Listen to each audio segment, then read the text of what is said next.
Hey, what's up guys and welcome to Anime King.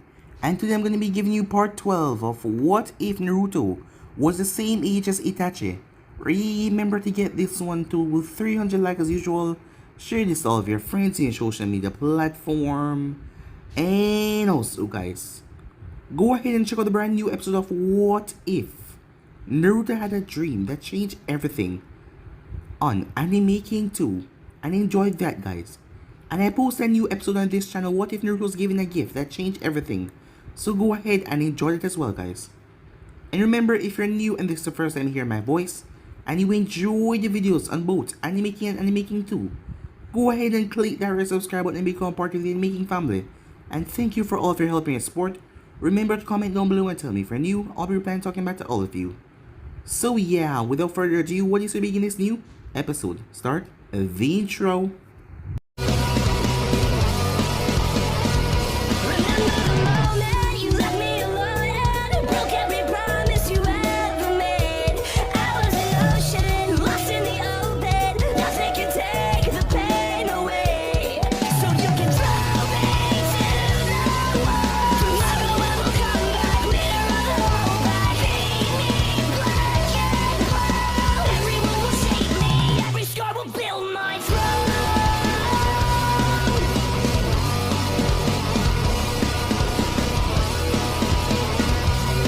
So the last boy left off, Naruto's run after the assassin that tried to kill Hiruzen because Hiruzen had substituted, so he was still alive as Naruto made his way after the assassin.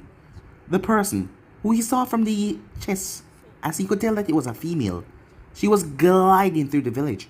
That meant she was used to Taki, and not to mention, she seemed to be using some strange wind jutsu to make her glide, her feet never actually touching the ground, as Naruto nicked her right in the leg, one of his kunais. But she escaped from him, as she went into some building and disappeared. As he went back to Hiruzen, seemed rather calm about the entire situation. So Naruto started to talk to the man about the person knowing all the layouts of Taki. But Hiruzen quickly silenced that thought, as he told Naruto not to go and make accusations. After all, war was thought for less. As Naruto didn't have much in him to enjoy the Chunin exam after that, his team also failed to beat Haku's team. Mei was right, she picked the best of the best, but still he was still incredibly proud of them, as they were immediately desperate to leave Taki after the year. It seemed that Taki ninjas really didn't want them here. As they were going to leave, as Naruto met up with Fu, as he noticed there was a cut on her leg. She said that she was trained a bit too hard, and a bar of a tree splinter ended up nicking her. As she told him not to think too much about it, as she said goodbye, giving him a hug. As Naruto came back to the village, as his team was wondering about Chunin exams, as he told them that he would take at least some time for the paperwork to be filed, as they understood. As Naruto brought his team another mission, probably the last one they were going to have. As he went out with his team, it was a rather peaceful mission, nothing too hard, but they were attacked by Taki ninjas. As he let his teammates dealt with one of the ninjas as they made their way. War had been declared on Konoha by Taki, the grass. It seems that the minor villages were trying to pull together under Orochimaru's lead. Yes, that sneak bastard. As Naruto was going to show them why nations feared his father, because of his special jutsu, as he was going to put fear into those man's heart as well. As Naruto's entire team was promoted to Chunin, as missions started to give out regularly. As Naruto went on the battlefield, as Anko heard about the things that he has been doing out there. As it seemed like he was everywhere at once, as Naruto had to keep his heart very cold, because he had to slaughter. Yes, he had to show no remorse. That was the way that Konoha did things. Go in first, hit hard, and then afterwards, they had negotiations and talk. So Naruto slaughtered many people, as Anko could see something was off, but she thought that she was seeing things because he hid it so well. As Naruto heard that Anko and his team was attacked, as Naruto quickly made his way there to see strange ninjas, as they knew him, but they saved Anko and her team, as they had on plain masses that he didn't recognize, and their hand signs when they were talking didn't recognize either. As they were leaving, one of them stopped and looked at Naruto, as it was a girl with blonde hair, spiky blonde hair. She looked at him strangely before she hopped off. As Naruto heard Anko groan as he turned back towards her. As the time passed, months upon months, Naruto met back with Team 7. As they were no longer Team 7 anymore, seeing that all of them got promoted to the Chunin, as they were all doing their own thing and going on different missions, but he was happy to see them together like this. No animosity, no hatred between them, as everything was wonderful. as Uncle was upset that Naruto was going out so early in the morning, as the both of them had a little fight. With him being everywhere in the battlefield, he could relax once in a while. As Naruto made his way, as Naruto was attacked by Fu, of all persons her, she wasted no time. She tried to draw upon the 7th tail power inside of her, as she attacked Naruto with ferocity, as she started to lose herself within the power, as Naruto placed a seal on her, as he smashed her into the ground and seal, started to siphon off the chakra. But he then heard a voice, someone telling him that he can't allow him to do that, as Naruto turned to see something that he never thought he'd actually see in his lifetime. Those eyes of legends, the Rinnegan. Almighty push, he heard. So yeah guys, so it's basically guys, we left off. You guys can switch across the place and check it out for yourself. So what do you say begin this new episode? Almighty push.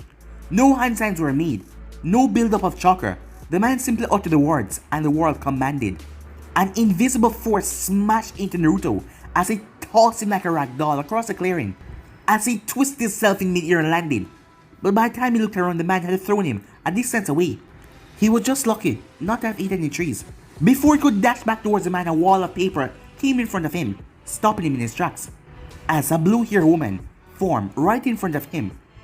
Bright orange eyes, not similar to Fu, more ghoulish looking at him. She seemed incomplete, her body flaking off like piece of papers. Naruto first thought that it was a clone or something, but she started to speak to him. I cannot allow you to interfere. You will not go any further than this.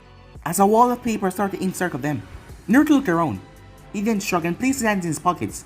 If she was surprised by that, she did not show it at all. Alright then, what exactly would I be interfering in? While his eyes narrowed his eyes all over the wall to see if there was any traps. She raised the eyebrow and her face remained the same, impassive. You do not care for the well-being of a Jinchuriki. Her tone was disinterested, even though she looked like she wanted to know. You stopped me from completing a jutsu. That to you looks like I want to remove her Bichu, therefore killing her. You aren't here to do that. As he narrowed his eyes slightly. Not yet, anyway. As she just looked at him. There are two of you, and the Akatsukis are known to comprise of powerful individuals. At the mention of our organization, her reaction was slightly visible. So you're here for suppression, not elimination. You know of the Akatsuki, she said. You don't see an Anpu captain for so long without learning about the freelance operations out there. For the first time, the conversation's gates hardened. The question remained, why such a powerful, and if rumors are true, expensive mercenary group after a Jinchuriki? It was concerned if they had been hired. That was an attack of war from other villages. It certainly wouldn't be Konoha. There was no missing link within the Akatsuki that belonged from Konoha, and Konoha would ally himself with such groups. You do not need to know that. You must merely stay here until Pain and Sama decide to leave. As she saw Naruto raise her eyebrow and she realized her mistake. Pain Sama, he said. A name was a useful thing to know. Enough, she said, as all the paper on the wall converged on him. As Naruto saw they were explosive tag, but he just smiled at her. Nice talk, he said. Before the first tag reached him, she saw a flash of red. With a curse, she called out the rest of her attack. She took to the skies, rushing towards her partner. Meanwhile, Pain walked through the forest. He was in no rush. Either Konan would keep Naruto busy enough, or he would get away, if his reputation was enough to believe. Sure enough, Pain shot out his right hand, catching a leg that went for a sweep towards his head. As he held down and gripped Naruto's leg, he turned his head slowly. You should have heeded Konan's warning. He released Naruto as he opened his palm, but Naruto was already gone, as he flashed somewhere else, as a tree was ripped away out of the earth and blown back from the force that he released. Konan, huh? She didn't actually tell me her name, as Pain turned towards a nearby tree, looking up. He did not see the man throw off any of his kunai. That was very impressive, but it only made Pain take the situation more seriously. You have no need to know of it. What do you intend to do now? As he turned towards Naruto, he had Fu right over his left shoulder, unconscious. I warned you, if you attack me, I will not hesitate to destroy you. Jinchuriki of the Kyuubi. Naruto was only surprised for a moment before his gaze hardened once again. These people had turned from a threat to a true danger. Then maybe it's not best for me to engage. For now. However, Naruto flashed away as Pain narrowed his eyes. As Naruto reappeared, holding on to Fu. I'll be taking this. Pain then raised his hand. Universal, but Naruto was already gone as he reappeared on another branch, standing up. Fu was under one arm while the other was leaning against the trunk of a tree. I'm not letting you do none of your other tricks again. The moment Pain tried to point his hand, Naruto vanished once again.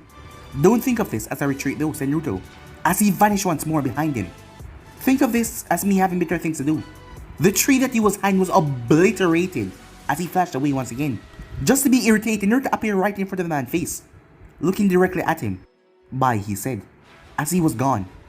A minute later, Konan arrived as she saw Pain hold one of the kunais in his hands, but the seal started to evaporate, leaving nothing but a normal kunai, as Pain crushed it into his hand. Time skip. Naruto sat across from Hokage in a small chamber in the office, as his head was leaned back and he was holding his nose to escape of the headache that he knew was about to come. Fu had been taken into custody by the Anvu, and she was going to be kept comfortable. And now the matter of the Akatsuki, a group that was unknown, and they seemed very dangerous in this thing. This news is certainly troubling, I will admit. I fear this may mark our turning point in this war, for better or for worse, said Sarutobi. Either attack would realize they lost their trump card and withdraw, or grow more desperate, Naruto said grimly. Hiruzen nodded. Both you and I know if Orochimaru has a finger in this, the first will be impossible. Konoha is holding his ground in this fight, and given enough time we will end this. However, we are stretched thin along the northern border. We cannot have these stir by the Akatsuki or anyone else run amok while we're weakened. As he tried to work on the problem like it was a puzzle, lacking a few pieces. Things are only going to get more complicated from here on out, aren't they? Naruto said tiredly, as he hadn't had a chance to see Uncle yet, and he was missing his bed. But suddenly Anvu dropped from the shadows. He leaned and whispered into Sarutobi's ear, and as he did, Naruto saw the man's feature twisted. As Naruto raised the eyebrow, Shimakagai has been attacked, said Sarutobi. As Naruto frowned, it was a small village on the northern border. It was known for its mines. Other than that, it didn't really hold any strategic value. It was also strange out of the way for attack, even from the sound. As Sarutobi blew out some smoke, Naruto knew there was more. Witnesses report that the attack has been carried out by Kumo shinobis. Like a shark smelling blood, a new player entered the fray. Time skip. You know, said Ami, as she was in the forest. Katetsu and Aizumo are always complaining that guard duty is the worst, as she shifted the heavy backpack that she was forced to carry, as they made their way through the frosty lands of the northern. But at least they don't have to carry weights heavier than themselves around. Her only response was a grunt from Sasuke, but Hinata said nothing at all.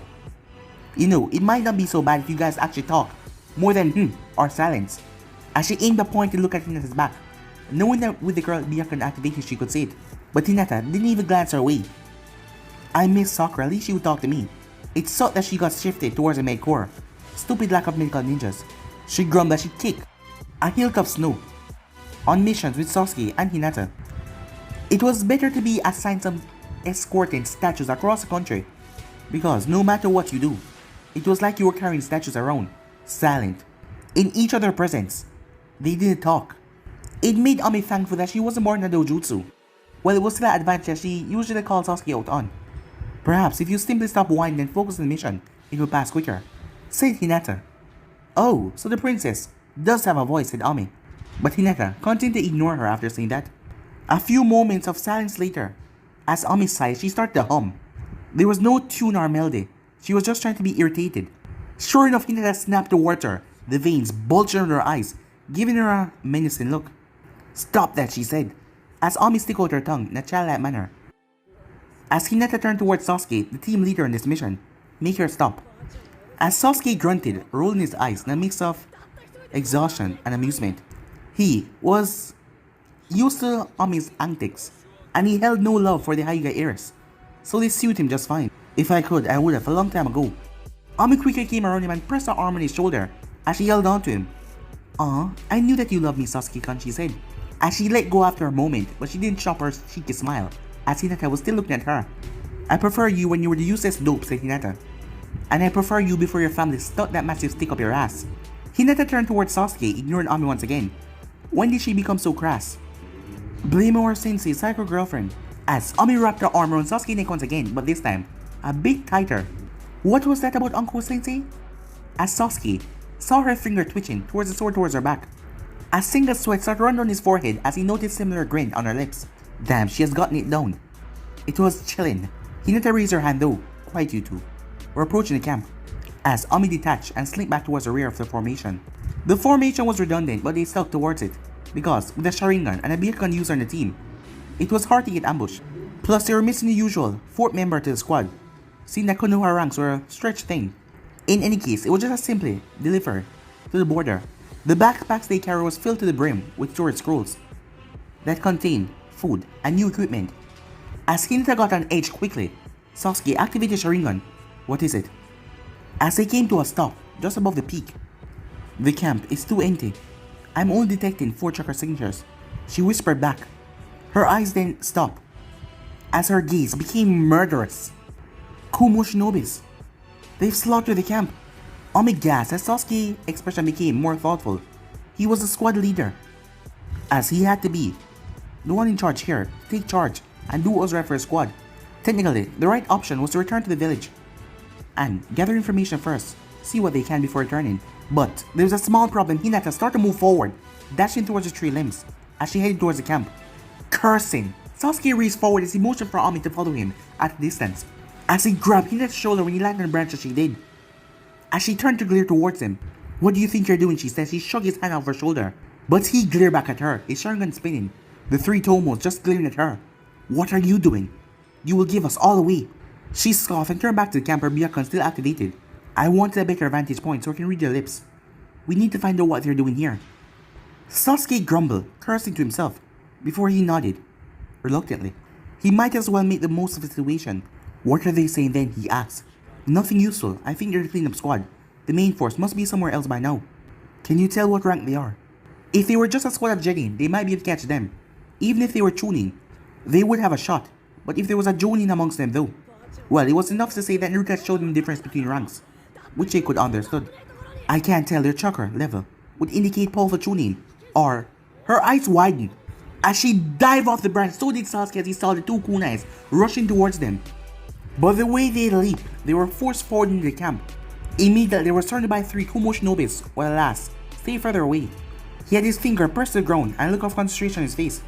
We take offense to that, we may be fresh, but a Jonin is still a Jonin, you know? A blonde-haired man that looked no older than 18 said with a cocky grin. That caused Hinata and Sasuke to tense, as they slipped into their family stances. Don't get any funny idea, kids, a grey-haired man said, with dark skin. Hey, I think this one's the Uchiha kid. The last of a trio piped up, a dark-skinned woman with white hair. All 3 of them had blades. All 3 of them were staring at Sasuke. He tried to place him in a genjutsu, but the one that hung back, a man with tanned skin, with a blindfold across his eyes, cleared his throat. I wouldn't try, kid, as a pulse of chakra went through the earth and snapped them from the genjutsu. Don't look him in the eyes, he said, a commanding tone, as the man looked towards Sasuke with his blindfold. What's a Uchiha doing all the way out here? Doesn't Konoha have a better hold over his assets? The leader said in a calm, rough tone, as it seemed to imply an age greater than what his appearance would suggest. Those Sharingan are pretty rare nowadays, the blonde-haired one said. After that Itachi guy went psycho and butchered the rest of the clan, those eyes became gold, because they're so rare nowadays. Sasuke's eye twitched as his fist started to clench tighter. Hinata gave him a look to try not to say don't let him rile you up, but Sasuke was pissed off. The leader of the group sent a warning towards subordinate, but he continued away. I heard that he's the real strong one, so his eyes must be worth like 3 times yours. That was the last straw. Sasuke dashed forward, but that was the what? The blonde was waiting for as he slashed his sword off his back, and he slipped into a strange stance. But he was surprised in Sasuke divert his first, second and third strike with ease, as his eyes spin wildly as he saw the movement of the katana before the Kumo ninja actually made them, as he rushed into towards the man guarding a blow that would have crippled his temple. But he was sent sailing back towards Hinata, clutching his throat as his eyes watered. The leader of the squad had come between them, his sword hilt pointing out. Hinata blinked in surprise as she didn't see him move, as he turned his gaze towards him. I do not appreciate people attacking my subordinates. He took a step, but he paused. He brought on his blade as another blade connected with it. There was a moment when Ami simply hung in mid-air, her blade grind against the captain. But she used leverage to flip herself over the man and she placed herself between them. Hinata, take Sasuke and get out of here. Sasuke looked ready to argue with that, but the man had hit him right in the throat, as he could barely talk. As Hinata looked at Ami, I'll hold them off for as long as I can, just go. As Hinata took one look at them, as she saw the team reorganizing, as she grabbed Sasuke and ran off. Your comrades have abandoned you, the captain says. He looked at Ami's stance as he didn't recognize it. How long do you think you can hold us off? Eventually, we will defeat you and chase them down. But he saw no waver in her expression. It was one of pure determination. I have to at least try. He simply waved his hand for his subordinates to go after his teammates. Before they could even move, though, Ami's sword sliced through the air, forcing them back. Do not ignore me, she said. You won't cross that line. All of them pulled their blades as they looked towards her. If it's a Kinjutsu fight you want, young Konoha Shinobi, you have chosen 4 opponents. Oh, I know, she said, that smirk. I'll try to go easy on you guys. Time skip. Ami collapsed to her knees. Her body sliced all over as she was pulling herself away. It was useless though. Behind her was a river, as she could hear it roaring down below. She had put up a good fight though, what she thought was a good fight. For a couple of minutes she hoped her teammates got away, but the others had peeled off, leaving her to face off against their captain alone. It became obvious who was greater with the sword, as she was feeling proud though of the wounds that she managed to inflict on him. I praise your teacher, he taught you well. He flashed his blade to flash out the blood as he sheathed on his back as he stepped forward. Ami would have felt insulted by this gesture, but she was barely able to crawl at this point. She couldn't even speak, as he loved to hit people in the throat. So she flipped him off, as Uncle would have expected none less. Cute, he said, as Ami reached the edge of the cliff. She then looked towards him before looking down, as she used the last of her strength to push herself off. He leaped to catch her, but she fell out of his grasp. He glanced towards the water as he sighed at the wasted potential before walking away. Time skip. As a man made his way down the river, his hands in his pockets.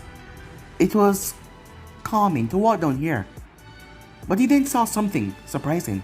A young girl, torn up, sliced up, dragging herself to shore with her one arm, as her other arm was injured.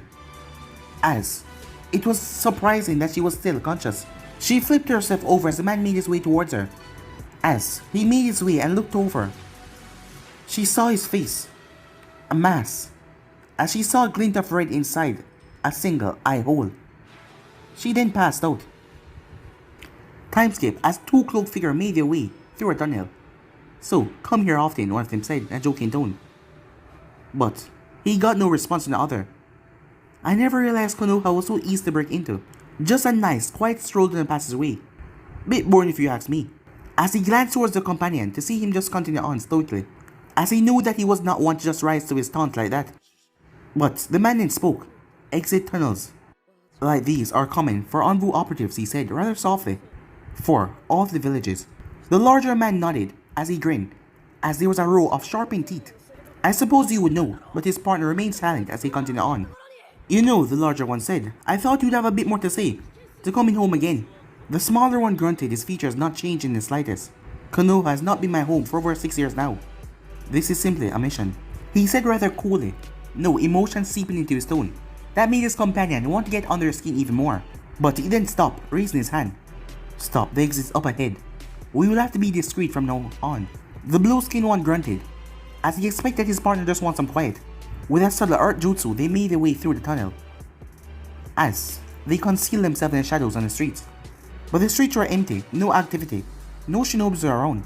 So this was Konoha doing a war, huh? Bigger one said. As this seemed too easy. No Anbu patrols, not even a hint getting past the barrier, even though its companion was a former Konoha ninja. I would not know, no quite Kisame, the Anbu holding cells are this way. Kisame waved the Uchiha off, as they made their way through shadows. Once again they were unnerved as they slipped through the village, without any hassle, as they made their way. By this point Itachi knew that something was definitely wrong. They had been breached before.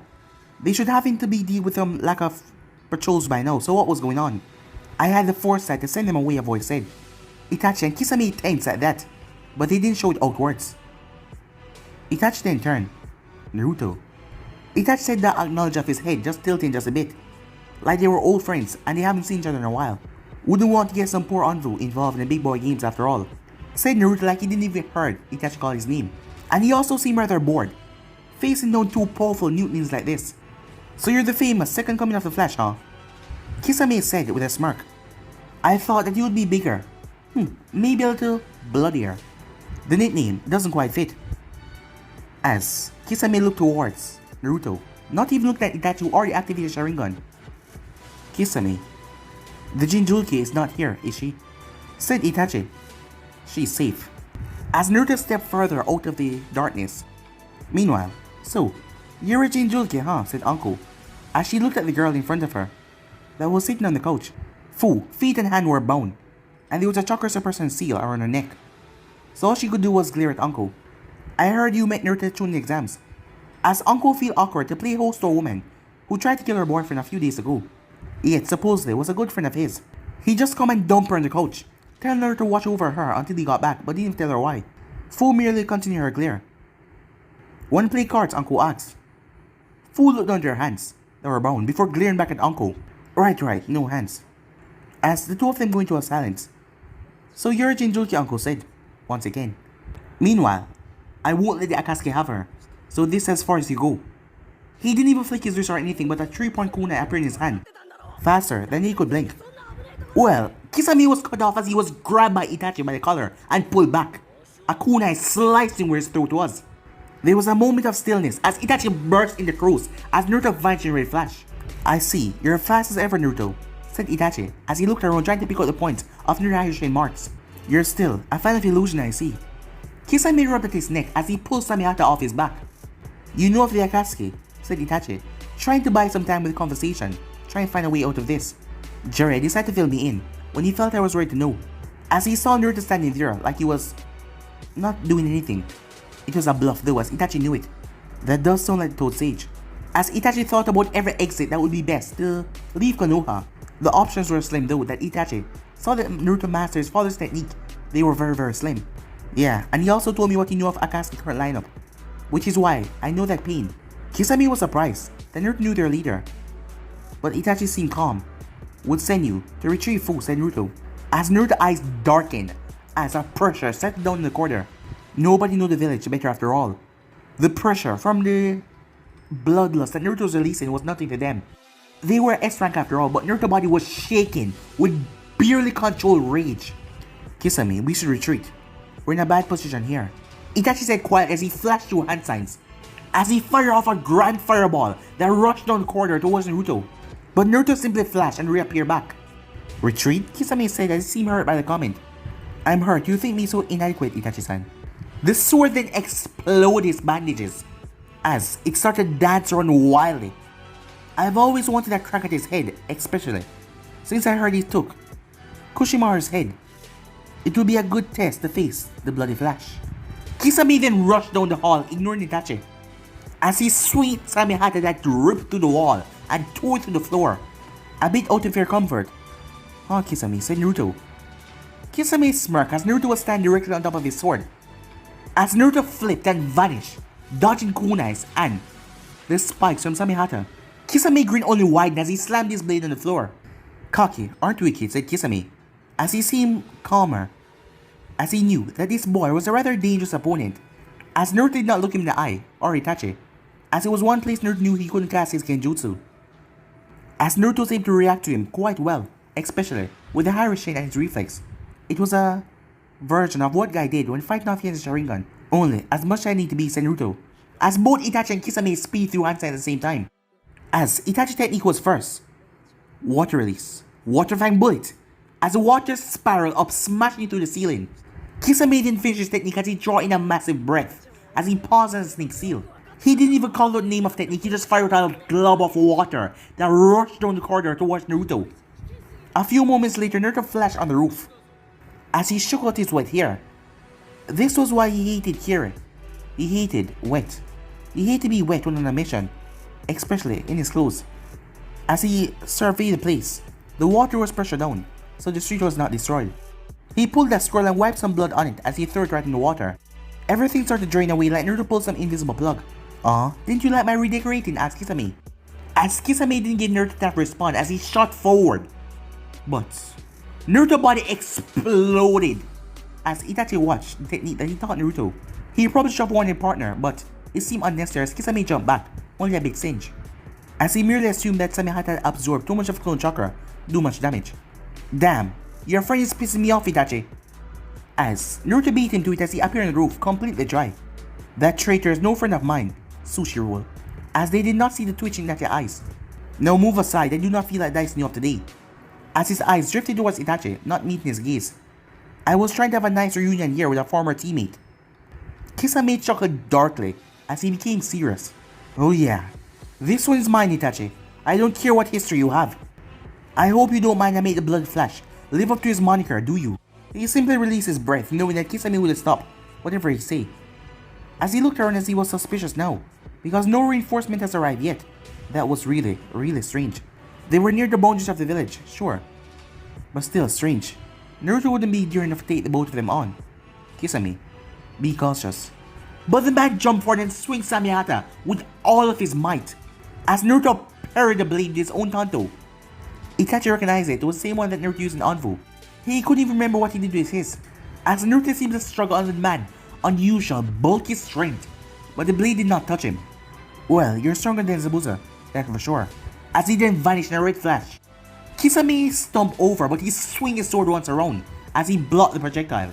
But Naruto vanished once again. Itachi started to get a rather bit antsy as he knew Naruto, scoping out his opponent, then going to strike like a viper.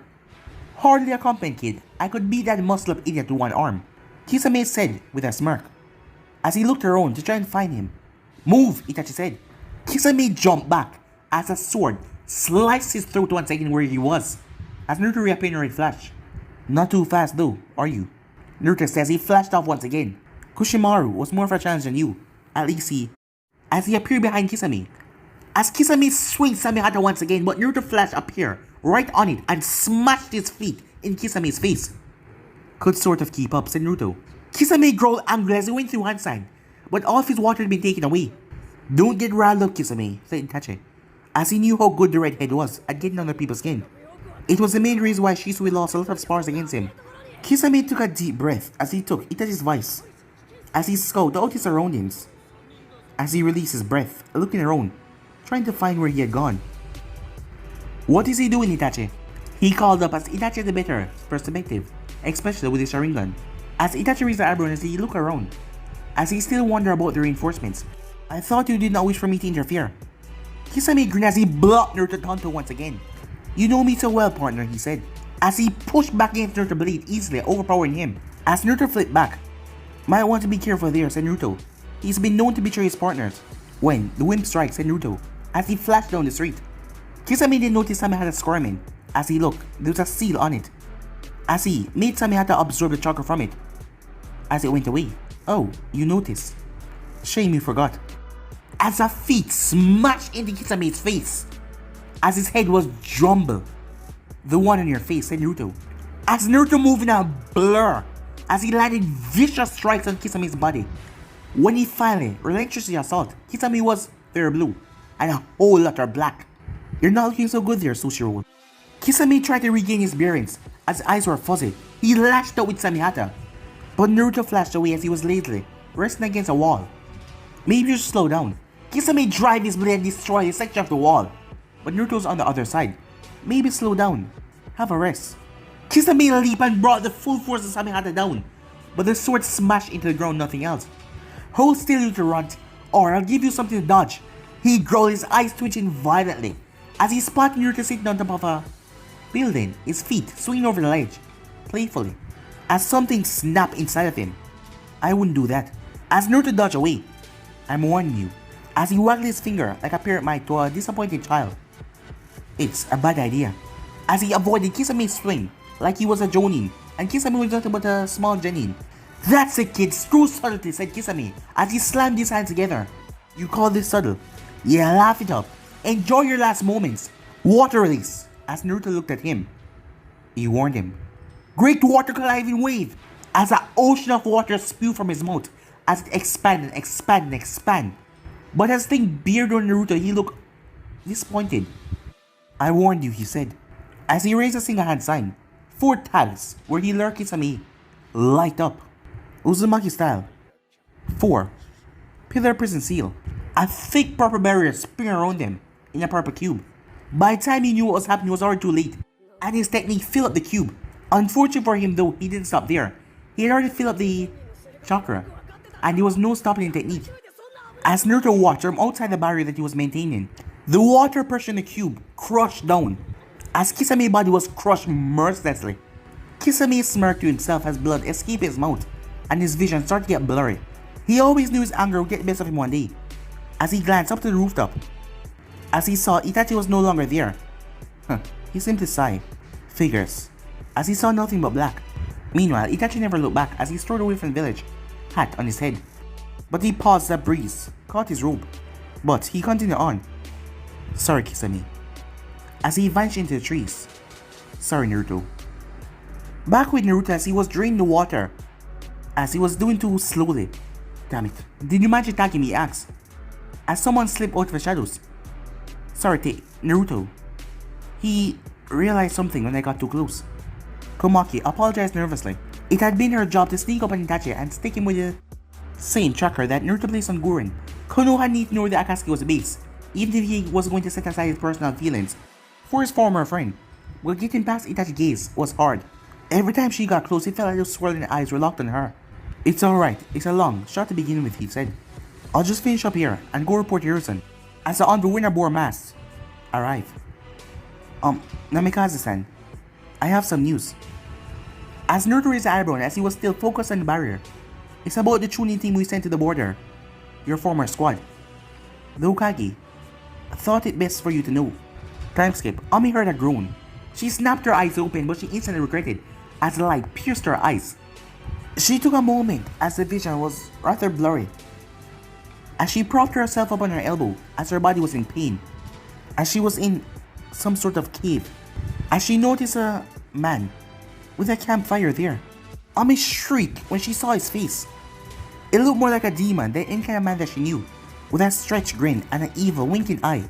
She jumped back but she regretted as pain rushed through her body. It felt like her chest was caved in, reset and caved in again. Whoa, take it easy as he made his way towards her. She crawled back even more, as she tried to push the pain in the back of her mind as she tried to escape this monster. He looked at her confused. Oh, he reached up and removed the mask that was on his face, throwing it to the side.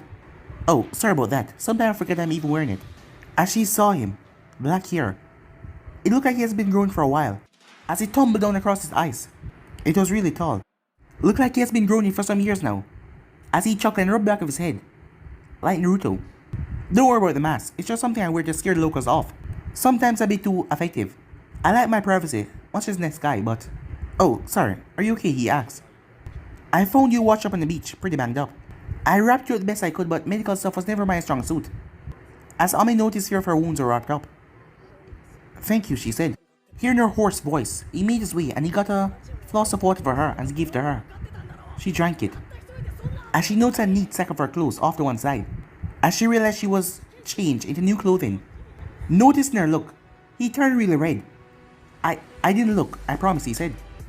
Ami chuckled at his antics as she finished the drink. Who are you? She said. He ran a hand through his dark hair. Oh, just your friendly neighborhood hermit, he said. A rather awkward silence pressed down on them, before Ami's stomach grumbled. Right, food. As he went towards a few crates. As Ami looked around and she wondered where the river had carried her. As the man glanced back at her, she never noticed a left eye, swirling into a deep scarlet, before he returned back to normal as he turned. So, fish? Or, fish, he said.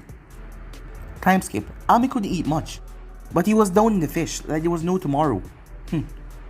She used to want to get a little quested from her savior as she wanted to know who he was.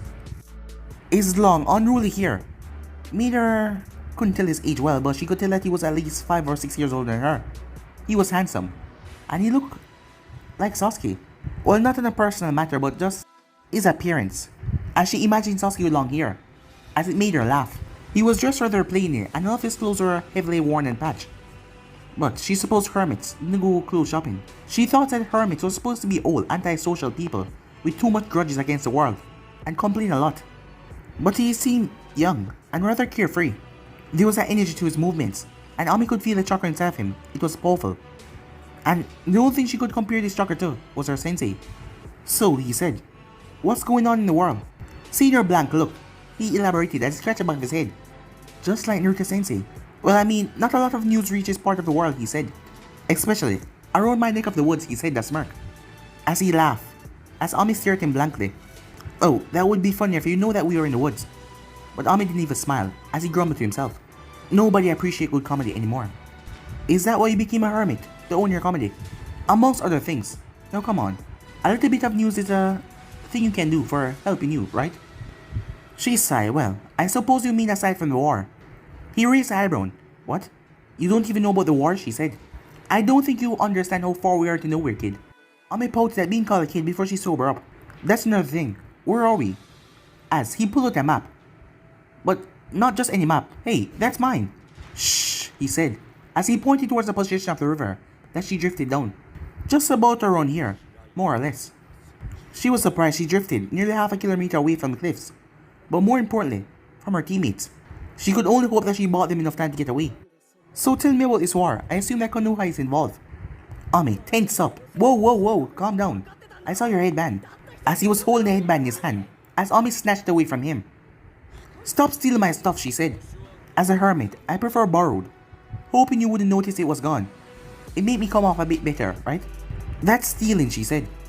Konai, he said, same difference. As she grumbled a bit. Yes, she said. Konoha is at war with Take, the stone, and the grass. Oh yeah, and Kumo. Damn, how did they manage that? That's the entire northern border. Well, he said, what else is going on in the world? You're Kunoichi, right? What's going on in Konoha?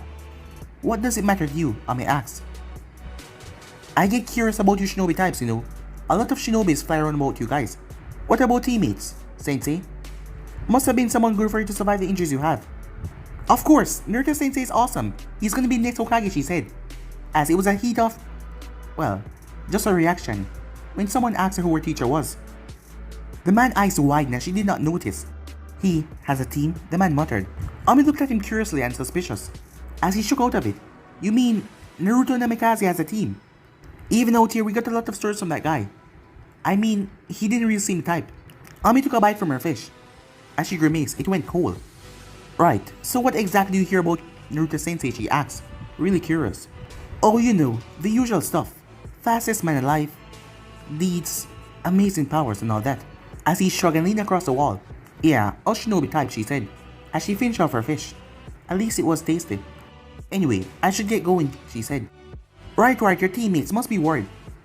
As she looked at him curiously. You shinobis do travel in teams, right? He asked.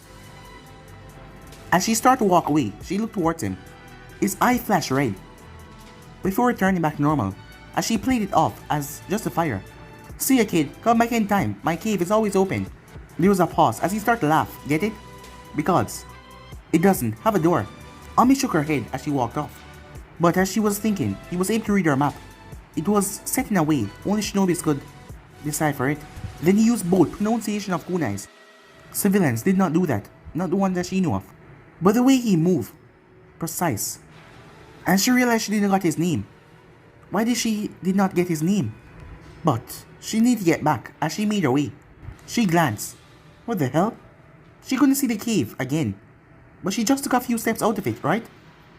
In fact, what was she looking for again? Wait, was someone here? The water snapped her out of her trance. What was she doing here? Right, the river. She was looking for the river to find her teammates. As she shook her head of the fuzziness, as she started to run back to Konoha, she winced at her injuries. At least she did a good job bandaging herself up. Just in time. As she ran as fast as she can, as she made her way back to Konoha. The man watched silently from a nearby tree as he watched Ami go off. She was a good source of information, the type of person that he would get on with, he could see it. It's a real shame, as he cracked his neck. She reminded him, a lot of him. Damn it, Tomato Head. You were supposed to take care of things while I was gone, only to go and throw yourself in a war. As he sighed. I suppose it's time I stop hiding now. As he looked back to his cave. When I had just gotten good at being a hermit as well, he said. So much good food was going to waste. But a grin came in his face. Oh well. Time to see how much you guys screw up the world without me. As he adjusted his single eye hole on the mask. As his shrunken eyes spin to life. Honestly, I gotta do everything myself, he said. Time skip as Naruto had a bottle of steak in his hand. As he was sitting on his couch. He hadn't touched the bottle yet. Because a part of him refused to believe that Ami was actually dead. You only drink the memories, and Ami was no memory, not yet. Hell, Uncle was missing for months before they found her. That wouldn't make telling Uncle or Yujiro any easier though. So when he heard footsteps, he swiggled in place. As Uncle came down, in nothing but a t-shirt. Oversized t-shirt. Oh, hey Naruto. What was up with last night anyway? You dumped that girl off me last night without any warning and you went off. Anyway, that doesn't matter. You'll never guess what she said. Uncle, As Ami had been like a little sister to Uncle. But Uncle placed a finger on his lips. Shh, me first. As she took a step backward, she seemed a real lot bubblier than normal. As she extended her hands, "I'm pregnant," she said. And just like that, Naruto world came to a halt. "You're..." As he got a happy nod from Uncle, she seemed ecstatic. There really was no other word for it. As she beamed brightly. I'm going to be a father?" "Yep." "A dad?" he said. "Mm-hmm," said Uncle. As he rushed forward and grabbed her and spun her around. "We're going to be parents," and joy was in his voice. He was going to have a son, a daughter, or twins. The thought made him gulp a bit, as Uncle grabbed him and pulled him in for a nice kiss, as she was just as happy as him. A million thoughts rushed through his mind as he just kissed her. But when they separated, he caught a glimpse of a photo on the table. It was him and his parents. Cold reality came crashing down on him. He was going to be a father. There would be a tiny, fragile life that depended on Uncle and him completely. He was going to be bringing a life into this world. A world of pain, a world of war, a world of loss. Right at that moment, he determined nothing will ever tear his family apart. Nothing. Nothing. Not again. Never. Uncle sensed his shifting mood. "Is everything okay?" she asked. He pulled her close and placed a kiss on her forehead. "Everything is fine. Or at least, it will be," he said. As he started to make his way upstairs. "What are you doing?" "Don't worry, there's just something I have to go do real quick. I'll be back in time to share celebrate with you," he said, after looking at her stomach. As he went into his office, Uncle sat on the couch and she saw him again. He appeared. "Where are you going now?" she asked. "I'll be right back. I'm going to end this war before it starts," he said. Uncle just huffed. "Hey, what was the thing you want to tell me?" She called out too late as the door shut. Time skip. A large man was sitting on a boulder, dark-skinned man, as he was musing to himself. Yo, that's my flow, you know? No, that's amateur stuff, not worthy of the Killer Bee." As he turned to see a familiar, red-haired man. "What's up, man? Have you called me the plan? Are you here to see the one and only Killer Bee? You know those autographs aren't free." "Sorry, not here for autograph. You're Killer Bee, the brother of the fourth Raikage." B jumped to his feet. "The one and only, the legend of the A and B, you know?" As the man observed him. "Alright." Naruto shoot forward, but he was stopped as blades blocked him. Killer Bee pulled out just in time, as something hit Naruto as he skidded back. Whoa, chill out, man. Don't know what this is all about. But you have to have a piece of dialogue first." As Naruto shot towards him again, as B blocked and dodged and slashed as he tried to move away, as he recognized him now. "You, the big bad Flash from the bingo book. Why after me, you fool?" "I didn't start this, I'm just ending what your brother started before anyone else died. We might have been friends under better circumstances." But Killer Bee got his time as he flicked out all of his blades and grabbed them, 7 in all, as he caught them all over his body. He looked like a strange porcupine. Killer Bee grumbled something, but Naruto could hear it because of the sword in his mouth. Naruto sheathed his tanto and pulled out 2 kunai. Killer Bee launched himself towards Naruto, above Jonin's speed. There was a reason why he was the second strongest man in Kumo. That didn't matter though. Naruto launched himself towards him, his eyes spinning rapidly like he had the Sharingan, as he kept a track on all of the swords at once. Killer Bee was surprised, the first opponent to rush him, seeing that he had his swords all about, like a buzzsaw, you know? He was shocked when Naruto parried 3 of his blades at once, with 2 kunai. What looked like a 4th, but that should be impossible. Strike out at him. He leaned his head to the side, as he got a scratch in the cheek, until something snapped. "My shades," he said. "Yo, those were personal." As B became serious, he moved like a blur in front of Naruto's eyes, as Naruto shot into the blur, as everything became clash and flash. There was no opening B guards, and a lot of blades make it hard for you to even get close. With Naruto's intense speed, it was stalemate, as Naruto could block and parry off his attacks, but he couldn't get through the man guard. At this rate, it was going to be a battle of attrition, and both of them, being a Jinchuriki, one of the Kyuubi and one of the Akatsuki, it was going to be a very, very long battle of attrition. Suddenly, Naruto dived backwards, his hand speeding through hand sign, wind style, shearing gale. 5 deadly sharp wind blades rushed towards B, but the moment Naruto's feet touched ground, he shot forward. 5 of B's swords are locked down to defend against the wind blades. One of them was in the crook of his right knee behind him and useless. The last was knocked from his mouth as Naruto flipped his wind-enhanced kunai at it. Suddenly, B saw Naruto's knee coming towards his face and knocked him out. But Naruto saw a blade come right in between them, as Naruto brought down his kunai to block the blade. As Naruto was in mid-air and Killer Bee had a footing on the ground as he threw back Naruto. "Man, Mr. 9, that move was too damn fine, you fool." As Naruto saw an octopus tentacle hold onto the blade that he knocked from Killer Bee's mouth. So that was where the 8th blade came from. As it slithered back behind him after replacing the sword, B muffled something once again as he had the sword in his mouth. B started to bubble as the man chakra started to envelop with the chakra for the 8 tails. As 4 tails way behind him, he raised one of his hand in the air and yelled. He broke the ground at speed as he shot forward. As Naruto twitched and moved just in time, but the angel was spiraling as he got burned in his arm slightly. Despite being a Jinchuriki himself, he never had all that much exposure to the Bijou chakra. That stuff would be as dangerous to him as it would be to others. Perhaps not toxic, but dangerous. As Naruto threw out kunais and multiplied to 50, Naruto then blurred away out of sight. B was assaulted by kicks to the face. Even covered by the Bijou chakra, he couldn't block it for long, as B was being beaten down wildly, knocked around the clearing violently. As he crashed for the last time, he roared as Naruto was blown by the explosion of pure raw energy. B's body started to peel off as his skin was dark red as he shot forward, wasting no time. One arm was outstretched as a skeleton frame came over it. Lariat! As Naruto ducked right under it, as it passed right over his head, B smashed through several trees before stopping. Mistake number 1, said Naruto. Fighting a Seal Master as a mass of chakra. Killer B seemed to get at that, but it was hard to tell, as he shot off once again violently. Mistake number 2, Naruto vanished, giving up the advantage your blades gave you, he said.